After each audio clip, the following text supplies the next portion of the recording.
My brother slammed me into the fridge, then kneed me so hard my nose snapped. Blood poured down as I shook, reaching for the phone until Mom yanked it from my hand.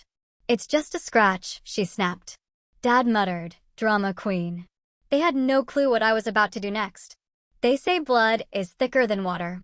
Mine was literally dripping from my shattered nose, and yet my own mother ripped the phone from my hand, sneering, "It's just a scratch. Stop being dramatic." My father, not even glancing up from the TV, just mumbled, "There goes the drama queen again." That night, I realized they thought they'd silenced me forever. They were dead wrong. Thanksgiving night always felt heavy in our family, thick with unspoken resentments and the polite clinking of forks trying to hide it all. This year, the turkey was dry, the wine too sweet, and the silence? Absolutely unbearable. I was in the kitchen, scraping stuffing into the trash, the dishwasher humming behind me. The fluorescent light flickered, casting long shadows over dishes piled high, just like all the unresolved issues we never dared to name. I wasn't even trying to start anything, I swear. I just said, "So, Reed, I heard Mom and Dad sign the house over to you. Is that true?" It wasn't bitterness in my voice, maybe just a little curiosity. Or maybe I just wanted to understand why no one told me. Their oldest daughter. The one who'd been there when Dad had his first stroke. The one who'd driven Mom to every chemo appointment last spring. I just wanted to know why I was always the last to know. Reed turned from the fridge, a cold can of beer in his hand.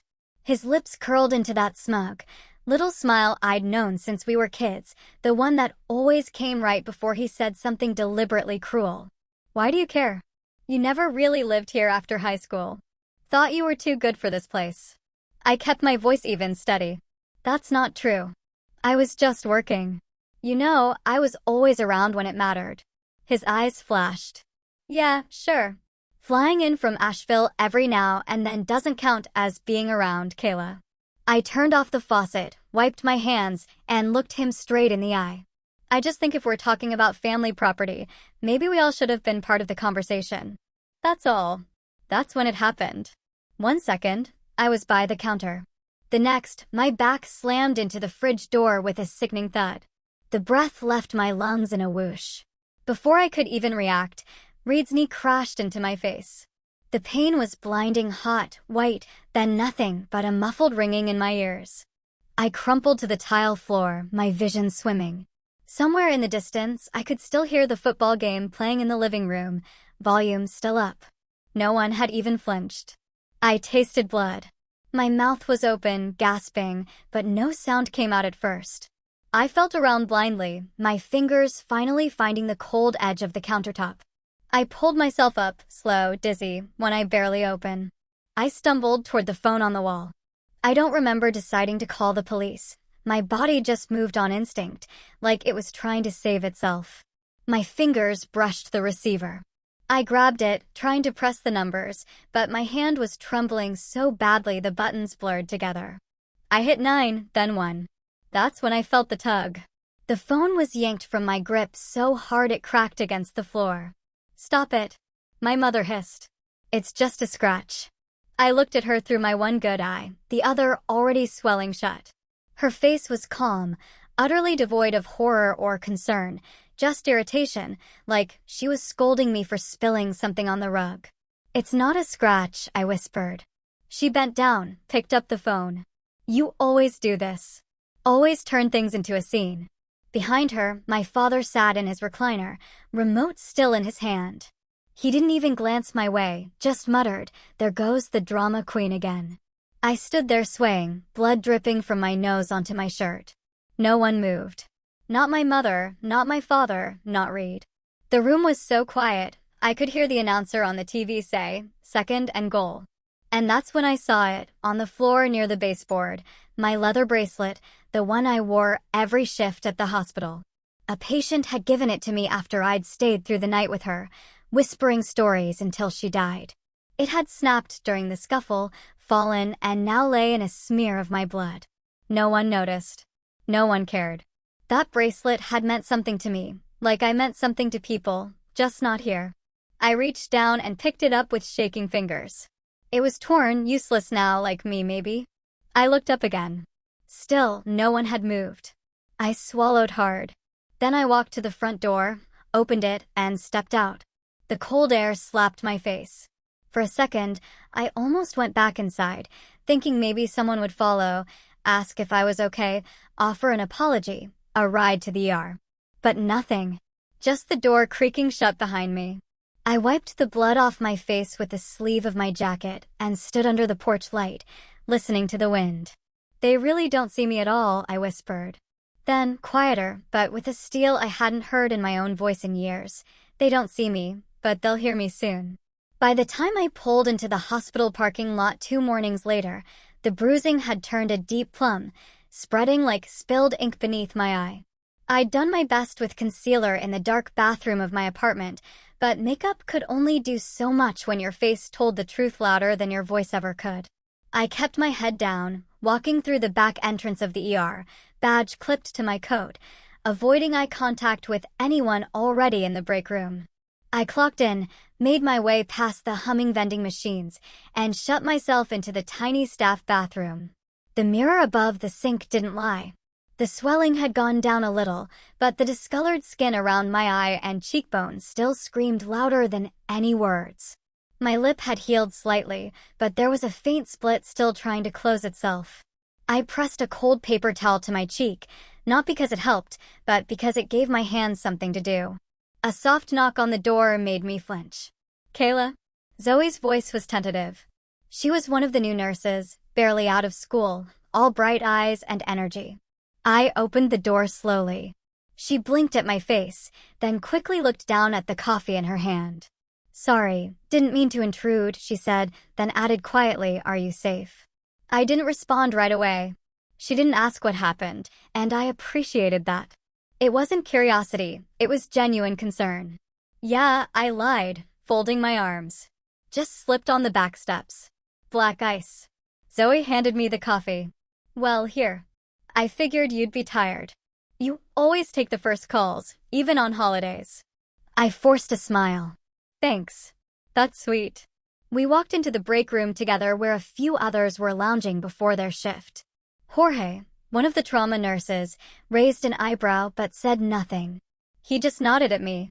That silent check-in men sometimes offer when they don't know how to ask the real questions. The warmth from these people I wasn't related to, caught me off guard. The ones who'd brought me burritos on long shifts, who remembered my birthday, who knew how I took my coffee. They didn't ask too much, but they saw me. At least, more than my own family did. On my first 10-minute break, I sat on the bench near the lockers and finally checked my phone. 2 days since Thanksgiving. Not a single missed call. No voicemail. No, "How are you?" text. I wasn't surprised. I scrolled lower. There was one message. From my sister, Lina. "Don't stir up drama, Kayla. You know how Reed gets. Just let it go." I stared at the screen. Just let it go. Those 5 words pressed harder into my chest than my brother's knee ever could. I didn't know what I expected from her. Maybe nothing.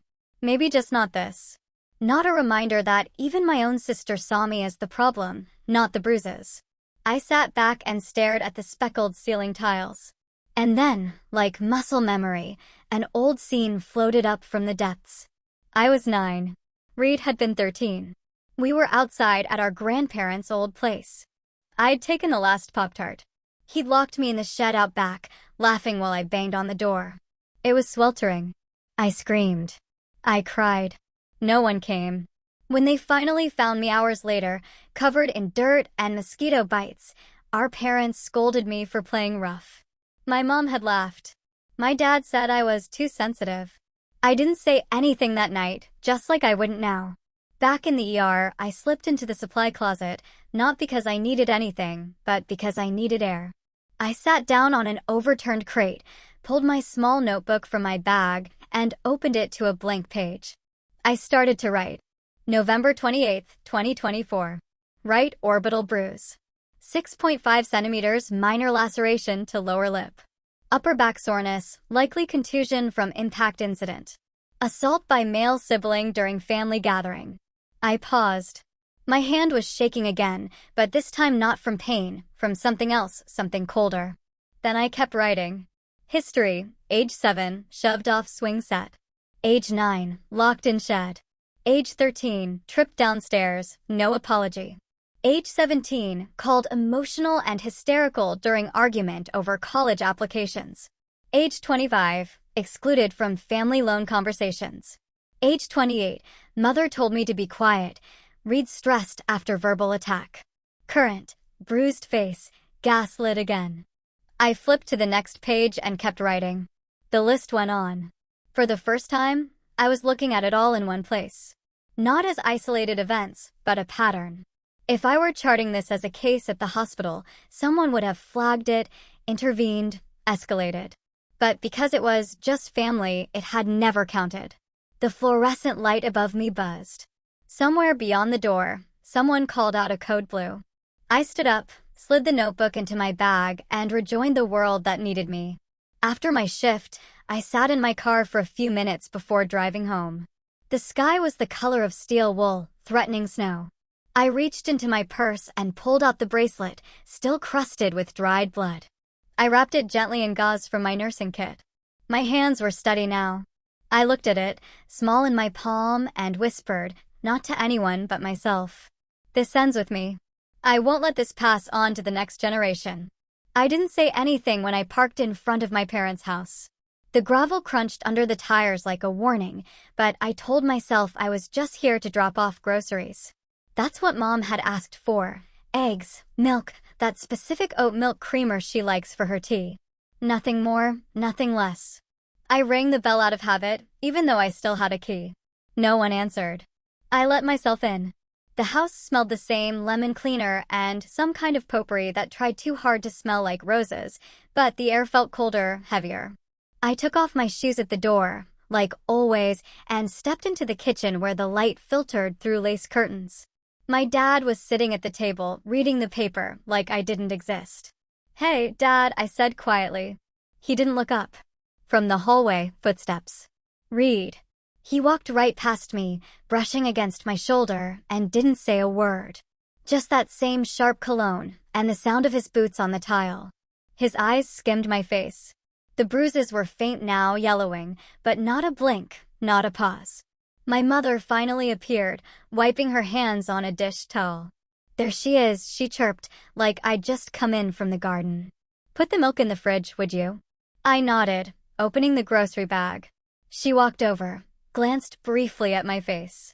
"You're lucky Reed still puts up with you," she said with a smile so casual, I wasn't even sure she'd hurt herself. I didn't reply, just set the milk down a little harder than necessary. I told her I needed to find something in the attic. Some old baby blanket. I thought I remembered it from when I was sick once. She waved me off, already more interested in chopping carrots than asking why I needed comfort from something 2 decades old. The attic was hotter than I remembered. The pull-down ladder creaked, and I climbed slowly, careful not to bang my shoulder. I was still tender. Dust floated in the air like old memories you'd rather forget. Boxes were everywhere, holiday decorations, old yearbooks, bags of clothes that never made it to Goodwill. I spotted a faded trunk in the corner, wedged between an artificial Christmas tree and a box labeled Thanksgiving China. On its lid, in a child's handwriting, probably mine, were the words Family 1989 to 2001. I pulled it forward. The lock was already broken. Inside were albums, thick, plastic-covered, some sticky from the heat. I flipped open the top one. First pages, Mom pregnant with Reed, then Reed's first steps, his Halloween costumes, his graduation, his high school football trophies, page after page, his life laid out like a museum exhibit. Where was I? I searched for my face, my smile, any sign that I'd once lived in these walls. A couple of group shots, Thanksgiving, Christmas, but I wasn't in them. My stomach tightened. Then I found it. An album that had been half-burned at the edges. The cover warped from heat, or maybe dampness. I opened it carefully. Photos had been torn out sloppily. You could still see jagged bits stuck to the corners. But one page remained. A half photo, just the edge of a birthday cake, pink frosting, and in the corner, a child's handwriting in purple marker, Kayla's Day, with a little heart. I stared at it. My breath caught. I remembered that cake. Strawberry with cream cheese frosting. I had begged for it. And then I remembered what happened that day. Reed had wanted the pink ribbon from my dress. I'd refused. Hid it in the laundry basket in the hallway. He found it, ripped it from the fabric, and shoved me hard into the linen closet, slamming the door. It locked from the outside. I was 8. I screamed at first, kicked, then cried, then whispered, then whimpered. At some point, the heat made me dizzy. I remember curling up on a pile of towels, my cheek against the floor. I don't remember falling asleep, but I do remember the sound of heels. My mother. I saw her shadow through the crack under the door. She paused. And then she walked away. No one came until the next morning. I don't remember who opened the door, just the light hitting my eyes and the sticky, sour smell of sweat and fear on my dress. Back in the attic, I felt that same closeness in my throat. But this time, I didn't cry. I closed the torn album slowly, carried it downstairs under my arm. I didn't say goodbye. By the time I got back to my apartment, dusk had fallen. The sky outside my window glowed with the soft pink of early evening, but inside, everything felt hollow. I laid the album on the coffee table, then went to my closet. From the top shelf, I pulled down a shoebox. Inside were scraps, photos, medical visit summaries, a bracelet stained with dried blood. A note read, "You're not worth the air you breathe," once written and slid under my bedroom door. I didn't throw any of it away. Tonight, I started taping them to the wall, piece by piece. A bruise here, a photo there, a scribbled memory. I stepped back, arms folded. The half photo from my 8th birthday now sat at the center, pinned under a strip of masking tape. The marker squeaked softly as I finished writing the title, "The Case Against Silence." I stepped back, studied the wall for a moment. Memories, photos, scars, now arranged like puzzle pieces. My hand hovered over one of the oldest photos, then dropped to my side. I wasn't ready to look at it any longer. That's when the phone rang. It was her. "Sweetheart," my mother's voice said, almost rehearsed. "How about dinner tomorrow night? Reed and Camille will be there." I thought we could move on. Move on. My fingers tightened around the phone. My face still carried the dull ache of a fading bruise. My thighs still sore from crouching in the attic. My heart blistered. Still, something in me, maybe something naive, wanted to believe. "I'll come," I said. The next afternoon, I stopped by a florist and picked up a bouquet of pale yellow tulips. I don't know why. Habit, maybe, or hope in disguise. When I arrived at their house, the porch light was already on, even though the sun hadn't set. Inside, the scent of roasted meat filled the air, mixed with something sharp lemon again. My mother was in the kitchen, smoothing her blouse and adding last-minute garnishes. Her lipstick was a shade too dark, like she was playing hostess at a country club event. She turned when she saw me. "You look better," she said. "Glad the swelling's gone." Before I could respond, she turned back to the oven. I followed her to the hallway, where the light was dimmer. I held the flowers in front of me like a peace offering. "Mom," my voice was steady. "I was in the attic the other day. There was an old album, the one labeled 1989 to 2001. My pictures were gone." Her shoulders tensed. She didn't look at me. "Did Reed do that, or?" She set the spoon down. "You always made everything so heavy," she said finally, turning toward me. "Crying at birthdays, sulking at Christmas. I told your father this one's got a flair for theatrics." I stared at her. "You tore them out?" She didn't answer. Just smoothed her lipstick in the mirror beside the pantry. "You were always too dramatic, Kayla. Not everything is an attack. You ruin more holidays with your crying than I care to count." I opened my mouth, but nothing came out. "I need to finish the rolls," she said, brushing past me. No apology, no flicker of guilt. Just years of silence packed into one tight-lipped smile. By the time dinner started, the table was set like something out of a magazine. Silverware perfectly aligned, crystal glasses gleaming. Reed's fiancée, Camille, was already seated with her parents, whispering something about vineyard tours in Sonoma. Reed gave me a cursory nod when I walked in. My place card sat at the end, near the swinging kitchen door, farthest from the candles, the light, the conversation. I sat. Camille's father laughed loudly about something I hadn't heard. Camille leaned over. Reed told us how you once locked yourself in a closet over a ribbon. So dramatic.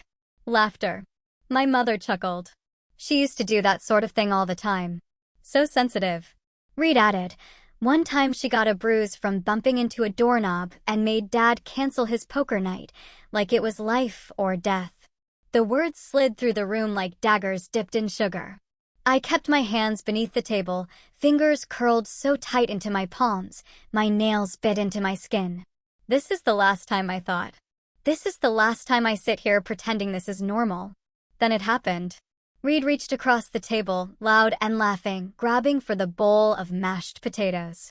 His elbow bumped the edge of the teapot, full of freshly boiled water. I saw it happen in slow motion. It tipped. Scalding water splashed directly into my lap. The scream tore out of me before I could stop it. The pain was searing. Instant. I pushed back from the table, the chair legs screeching against the floor. Everyone froze. Then my mother sighed. That was your fault for sitting too close. No one moved. Reed gave me a half smile. Guess you should have picked the other seat. I stumbled toward the sink, my hands shaking. I pulled open the freezer. Nothing but an old bag of peas and ice trays, barely frozen. I grabbed a dish towel, wet it, pressed it to my thighs. The cotton sizzled against my skin. No one followed me. I stayed there for a few minutes, breathing, biting the inside of my cheek, letting the pain crawl its way into something colder, numb. When I returned, the table conversation had resumed as if nothing had happened, as if I hadn't screamed, as if I hadn't been burned. I stood behind my chair for a moment, then left. Back at my apartment, I changed into soft cotton pants and sat on the edge of the bed. The pain throbbed, but it wasn't just physical. It was the knowing, the confirmation. I opened my notebook and wrote 2 lists, people who were silent and people who helped hurt. I went down the names, then I stopped. There was one I hadn't thought about in years, not since the summer I turned 15. Someone who'd seen once, who hadn't said much, but hadn't mocked either. I circled the name. My hand hovered over my phone, then tapped the contact. The screen rang twice before a voice answered. Hello. Hi, I said softly. I need to talk. I'm ready now. I didn't sleep. My body lay still, but my mind kept rewinding back to the boiling water, back to the way Reed smiled when it hit me. I could still feel the sting, not just on my skin, but deep inside my chest. I pulled the old comforter tighter around me, staring at the ceiling while the first light of morning crept through the blinds. The list I'd started the night before sat on my nightstand. People who were silent, people who helped hurt. I had scribbled names in the dark, each one reopening something I thought I'd buried. I reached over and picked it up, fingers tracing one name I hadn't seen in years. It triggered something, a smell. Bleach, damp concrete. I was back in that locker room at 12 years old, trying to hide the bruises on my thighs by pulling my gym shorts down low. I remembered pressing a wet paper towel to the inside of my arm, wincing as it touched skin too raw. I didn't tell anyone. Back then, I thought I wasn't allowed to feel pain, that it would just make me more dramatic, like Mom said. I sat up, legs aching slightly from yesterday's scald. My thighs were still red, tender to touch. But what throbbed more was this old ache I'd long ignored. I used to think I was the crazy one for feeling left out, for crying when my picture was cut from the album, for thinking silence could be a weapon. My phone buzzed on the nightstand. A calendar alert. Nothing urgent, just a reminder to check the mailbox before noon. Old habit from years of missing deadlines when I worked freelance. I slipped into a loose pair of jeans, one of the few that didn't rub against my lap too harshly, and made my way down the stairs, list still in hand. I opened the box at the curb mostly, expecting bills. But there it was, a plain, cream-colored envelope, no return address on the front. The postmark read somewhere upstate, a town I hadn't thought about since high school. I flipped it over, frowning when I saw my name written in neat cursive. Not Kayla Bundy, just Kayla. Inside, a folded letter, 2 pages, lined paper. My breath hitched at the first line. Dear Kayla, I don't know if you remember me. I was your music teacher in 8th grade, Miss Greer. I stood frozen at the mailbox. My thumb rubbed the paper, almost afraid to go further. But then I read, I've thought about you for years. I saw the bruises. I tried to say something. I even filed a concern with the school counselor, but your parents came in. They threatened to sue. I was young and scared, and I let it go. I shouldn't have. I walked back into the house slowly, like carrying something sacred. I sat at the kitchen table, the letters spread out like a lifeline. She saw. Someone had seen me back then. I wasn't imagining it. I wasn't making it up. I wasn't dramatic. She continued, I still have my journal from that year. I wrote everything. I even saved the complaint form. If you ever want to talk or need someone to confirm what you lived through, I'm here.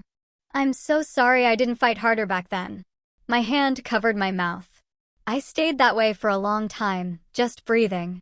By afternoon, I picked up my phone and found the number she left. It rang twice. Hello. Hi, Miss Greer. There was a pause. Then, Kayla? Oh my. I didn't think you'd call so soon. I could hear the emotion in her voice. That made two of us.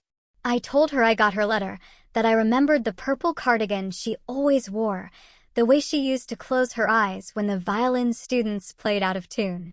She chuckled, then quietly said, I'm so glad you're okay. I didn't say I wasn't okay. Not yet. But I told her about the list, about the photos, about the dinner. When I got to the water, she was silent for a few seconds, then said, people like your mother.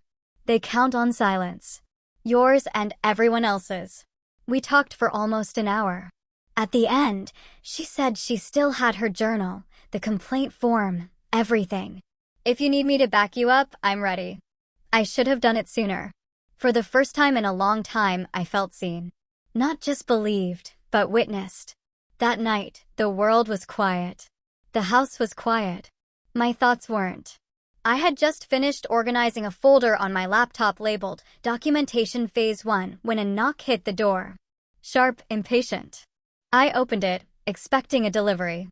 Instead, there he stood. My father. No warning, no smile, just that tight jaw and pressed lips I'd seen all my childhood. I heard you've been talking, he said, stepping one foot inside, like he owned the air in my living room. Digging up old things that should stay buried. I didn't respond. I looked at him, really looked, and saw not a father, but a man desperate to maintain control. You're making this family look bad, he hissed. You're going to destroy what little reputation we still have. If that's what you want, go ahead. But don't think there won't be consequences. He moved to leave, but turned back one more time. You were always a burden. Still are. No matter what lawyer you think will save you. Then he slammed the door. I stood there, chest heaving, not from fear, from release. It was like hearing it out loud broke something open in me that had long been suffocating. I sat back at the table, wiped my cheeks, and whispered, they never loved me. They just loved the power they had over me. I reached for my laptop. I clicked the file name, Documentation, Phase 1, and sat still. The screen glowed soft against my face.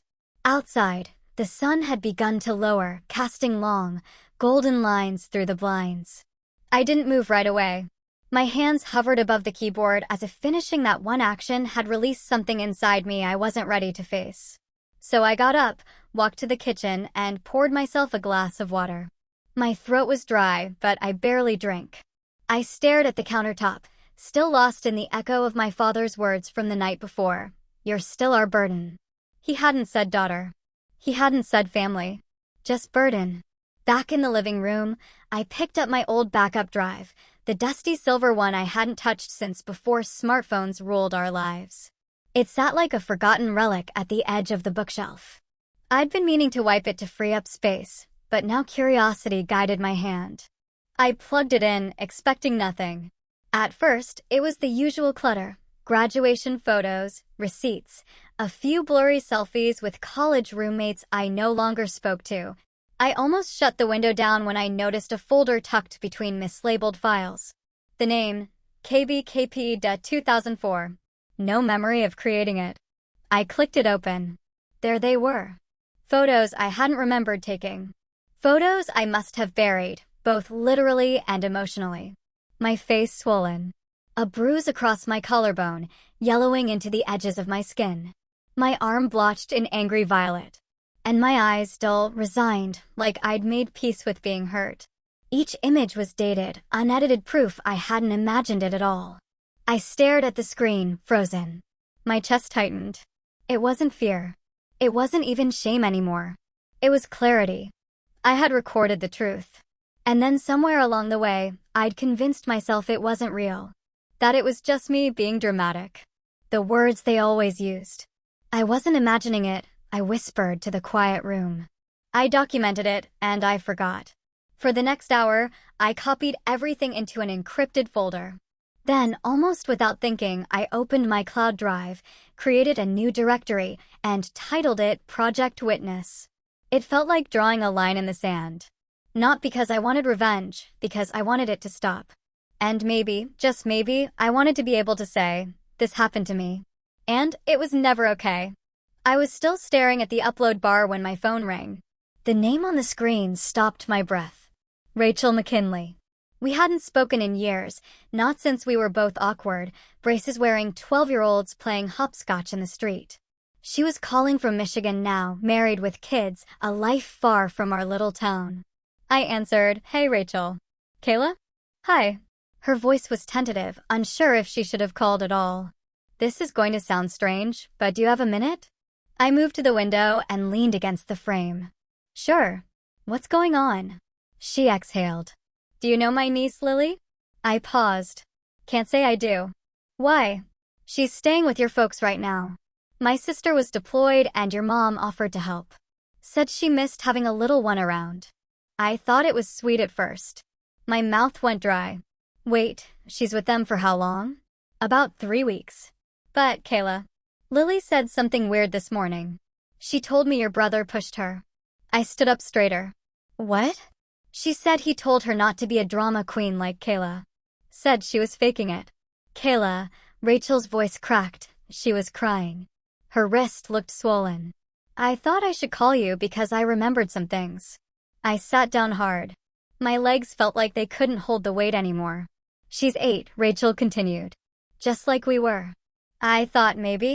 I don't know. Maybe it's nothing. Maybe it was a joke. But Lily doesn't lie. She's not that kind of kid. Silence stretched between us. "She said my brother pushed her?" "Yes." "And they used my name to shame her?" "Yes." A slow, deep heat spread through my chest. Not the panicked, dizzy kind I used to get when Dad raised his voice. No, this was different. It was sharp, controlled, solid. "I'm sorry if this brings up anything," Rachel added quickly. But I didn't know who else to ask. "No," I said. "You did the right thing." After we hung up, I sat for a long time, the photo folder still glowing behind another window on my screen. It was happening again. The same patterns, the same words, different child, same house, same hands. And just like that, the old debate returned. One I'd buried in therapy and silence. Do I speak up and risk being dragged through their threats, their denial, their ugly games again? Or do I stay quiet and let another little girl learn silence the way I did? I stared at the screen and whispered, more to myself than anyone else, do I become the woman I wish someone had been for me? The house looked exactly the same. Maybe a little dimmer, a little more cracked around the edges, but it carried the same stale air of denial, of tightly packed lies, of too many conversations that never happened. I stood at the front door with a homemade peach pie in my hands, still warm, carefully wrapped in a clean dish towel. The same recipe Mom always loved. I had baked it with steady hands, not because I was feeling generous, but because I needed to look calm, non-threatening, like the daughter they could ignore. I rang the bell once and waited. I didn't want to walk in unannounced. Not today. Not when I was carrying something sharper than pie under my sleeve. My father answered. "Well, look who finally stopped sulking." His voice held that familiar condescension, a smirk just beneath the words. I smiled, not wide, but just enough. Thought I'd check in on Lily. He stepped aside and I walked in. The house smelled like rosemary and garlic. Something was in the oven. Mom was setting the table for places, like nothing had shifted, like they were still the perfect family unit. She looked up and stiffened when she saw me. Then her eyes landed on the pie. "Peach?" she asked. "Fresh from my kitchen." She nodded once, as if awarding me a single point in a game I didn't ask to play. Set it by the window. Dinner's almost ready. I did as she said, slipping into the role they were comfortable with, obedient, quiet, grateful to be allowed back into their orbit. We sat around the dinner table like actors hitting our marks. Same chairs, same centerpiece, even the same flickering candle they always brought out for nice meals. Only now my skin itched at the memory of where the bruises formed just under the corner of that table where I'd once hit my shoulder trying to dodge a blow. Small talk filled the air. Dad asked about traffic. Mom offered me potatoes. I nodded, smiled, played the part. Then I set my fork down. I found something, I said softly, eyes on my plate. On an old drive. Photos, time-stamped. Clear. My father's hand froze midway to his mouth. My mother's fork clinked against her plate. I looked up at both of them. You have 72 hours, I said evenly. To tell the truth, publicly. Or I will. No raised voice, no emotion they could call hysterical. Just facts. Cold, controlled, practiced.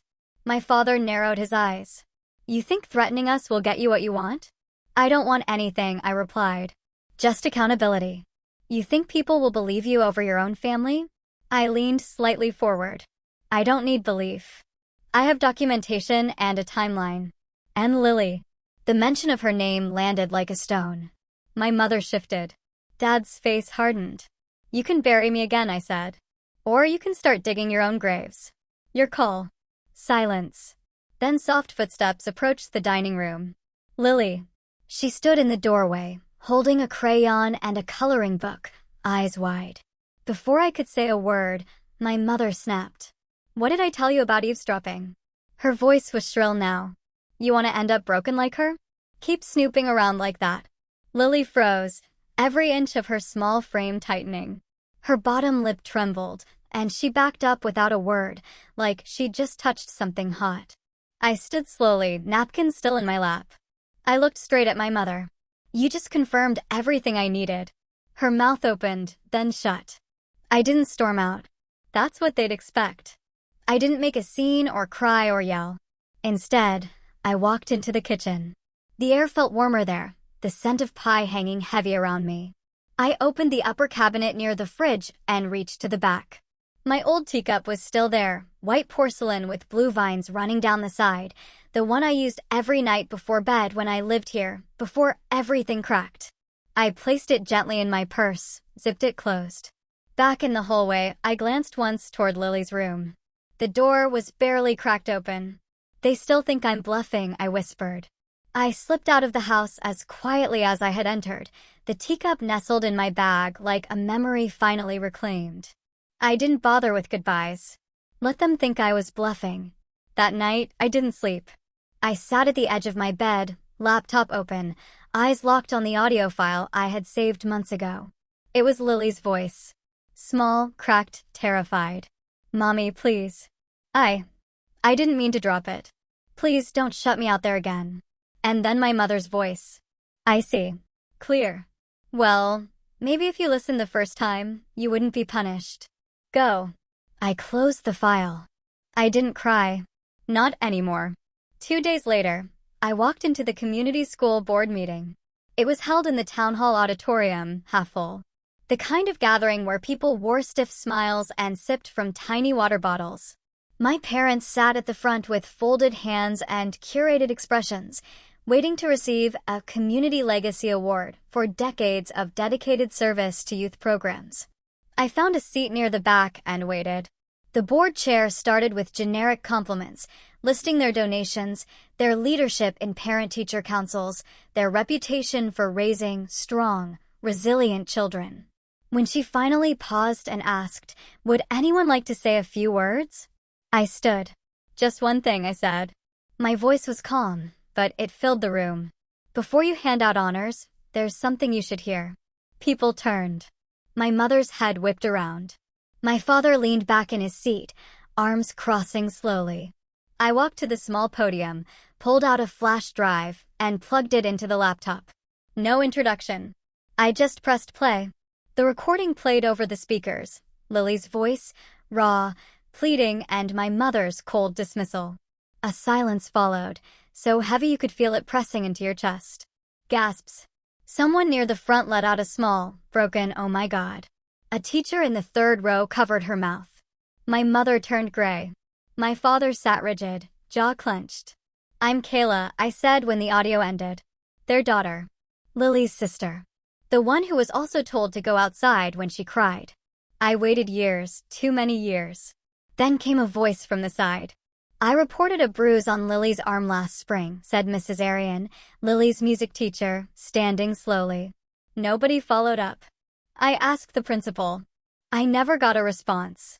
And then another. "We were their neighbors," said a man behind me. "Every Saturday, we heard screaming. We thought someone else would say something." The room was no longer polite. I didn't raise my voice. I just said, "I'm done waiting." My mother looked like she might faint. My father's mouth twitched, something between rage and panic. Then he stood abruptly, pulled a folded paper from his blazer, and stepped up toward the front of the room. "She's unstable," he said, his voice shaking in that tightly controlled way he used when trying to sound rational. "She was hospitalized for mental illness 3 years ago. Here's the documentation. You should know what kind of person's making these accusations." He held the paper up like a shield. I didn't move. I didn't need to. From the back row, a voice cut through the air. "That's not accurate." Everyone turned. "I'm Dr. Sharon Levin," she said, rising with a quiet authority. "I'm the physician listed on that file, and that document has been altered severely. Kayla was seen for physical injury, not psychological. She was never admitted for mental health evaluation. This file is a forgery." For a moment, no one breathed. My father's hand dropped slowly to his side. His face lost its mask. His bluff had been called in public. I took one step toward the podium again. "You forged my records," I said. "Just like you erased every mark you left. Just like you convinced everyone I was the difficult one." I reached into my bag and pulled out the teacup, walked to the front, and placed it gently on the wooden podium. "I used to drink chamomile from this while pressing ice to my face," I said. "You told me it was my fault the cup cracked, that I dropped it. But I kept it because I knew one day I'd pour the truth back into it." My voice didn't rise. It didn't need to. Security had arrived by then. Murmurs turning into action. "We're going to need you both to come with us," one officer said, approaching my parents. They didn't resist. They didn't speak, just stood stunned as the room parted and watched them walk down the aisle, not as heroes, but as people whose shadows had finally caught up with them. And as they reached the back, I caught a flicker of movement by the hallway. Lily. She stood near the door frame, clutching her backpack, eyes wide but dry. She didn't blink. She didn't cry. She just watched, just like I once did. Lily didn't move. She just stood there, barely taller than the door handle, her eyes locked on mine. For a moment, neither of us said anything. There wasn't anything to say. She'd heard it all, and I knew that look. I'd worn it once, too. That night, I didn't sleep again. Instead, I made tea. No chamomile, just plain black, hot and strong. I sat at my little kitchen table while the city softened into silence. And I stared out the window like the answers might be stitched into the night sky. I didn't feel triumphant. I felt steady. Still. Like my hands had stopped shaking after years of pretending they weren't.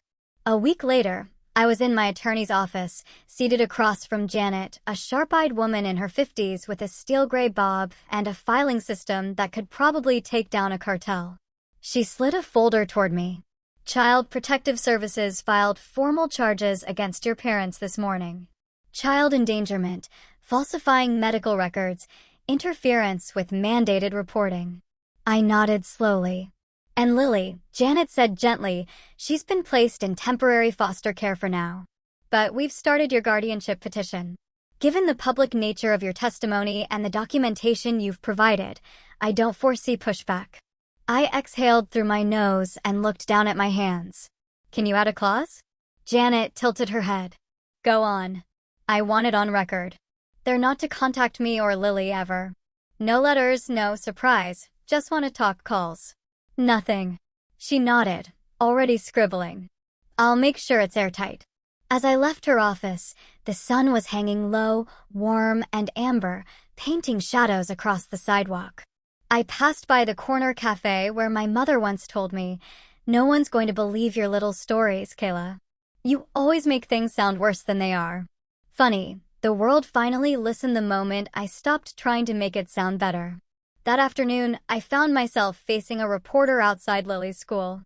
I hadn't agreed to any formal interviews, but she was young and earnest, holding her mic like it was a moral compass. "Miss Brooks," she asked softly, "why didn't you speak up sooner?" I looked into the camera lens, then past it, toward the empty swing set behind her. "Because no one ever asked how I was doing," I said. "They just called me dramatic." She lowered the mic slowly, eyes wet. "Thank you," she whispered. "It wasn't about fame. I didn't want to feature in the Sunday paper. But sometimes you say something because another little girl might be listening, and maybe she'll believe her own voice when no one else does." 2 days later, I drove to the group shelter where Lily had been placed temporarily. The building wasn't much peeling paint, cracked sidewalk, but it was clean and the staff were kind.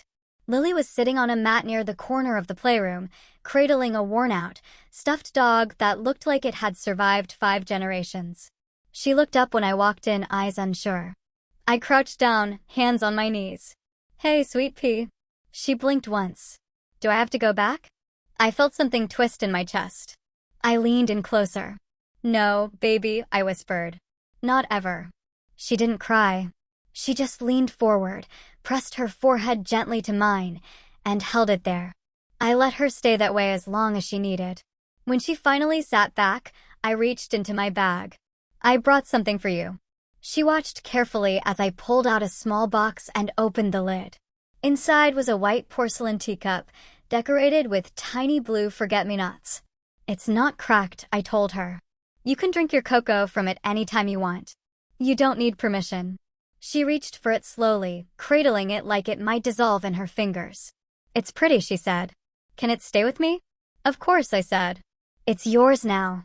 That night, back in my apartment, I took my old cracked teacup, the one with the chip near the rim and the faint hairline fracture running down its side, and placed it on the shelf beside the one I'd given Lily. I'd bought 2, always planned to. Then I lit a candle, just one, and opened the new journal I'd picked up from a bookstore tucked behind the courthouse. I'd asked the clerk to emboss the title myself. The gold letters glinted softly under the flickering flame, things I was told never to say. I pressed my pen to the first page.